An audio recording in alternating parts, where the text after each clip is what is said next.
याद करिए 1980 के बाद जब भी कोई कुंभ और महाकुंभ का आयोजन हुआ, विश्व हिंदू परिषद के नेतृत्व में पूज्य संतों ने जो भी संकल्प लिया वह संकल्प मूर्त रूप लिया। और ये हम सब की वर्तमान पीढ़ी का सौभाग्य है कि सरदेव अशोक जी वह केंद्र बिंदु थे विश्व हिंदू परिषद के, जिनके नेतृत्व में पूज्य संतों के आशीर्वाद से जो संकल्प पारित होते थे, वे संकल्प एक एक करके आज हम सबको अपनी आंखों से देखने को मिल रहे हैं। गत वर्ष पूरी दुनिया ने देखा है, हर सनातन धर्मावलंबी ने महसूस किया है कि अयोध्या में श्री राम जन्मभूमि पर 500 वर्षों का इंतजार समाप्त हुआ। मर्यादा पुरुषोत्तम प्रभु श्री राम अपने भव्य और दिव्य मंदिर में विराजमान हो रहे हैं। आज आपने देखा होगा कितने लोग अयोध्या जा रहे हैं। मैं एक आंकलन निकाल रहा था, 2016 में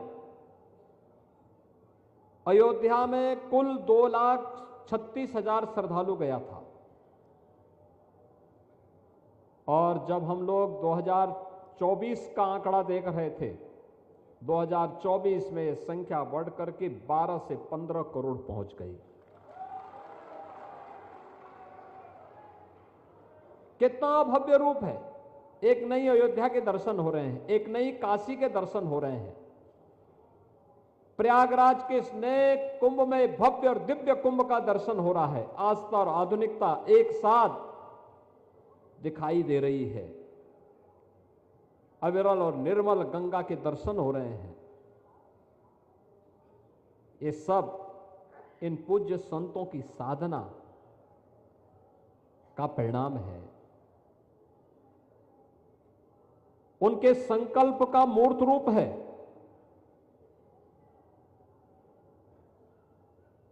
और उसे मूर्त रूप देने के लिए ही हमारी ऋषि परंपरा ने इस प्रकार के आयोजन, इस समागम हो, कुंभ के देश के 4 स्थानों पर, कभी प्रयागराज में, कभी हरिद्वार में, कभी नासिक त्र्यंबकेश्वर में, कभी उज्जैन में, और इन आयोजनों के माध्यम से हम सनातन धर्म को, इस देश को एक नई दिशा दे सकें। भारत के अंदर जन्मे हुई इन सभी उपासना विधियों के लिए एक मंच बनकर के विश्व हिंदू परिषद आगे बढ़ा।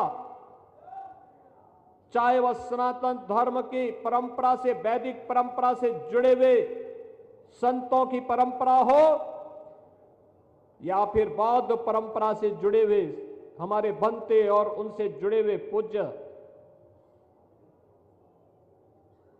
संत हो, जैनी परंपरा से जुड़े हो या फिर सिख परंपरा से, उन सबको एक मंच मिल रहा है। वाल्मीकि समुदाय से जुड़े हुए हो या फिर रैदासी परंपरा से जुड़े हुए संत हो या फिर कबीर पंथ की परंपरा से जुड़े हुए, उनका एक मंच बना विश्व हिंदू परिषद।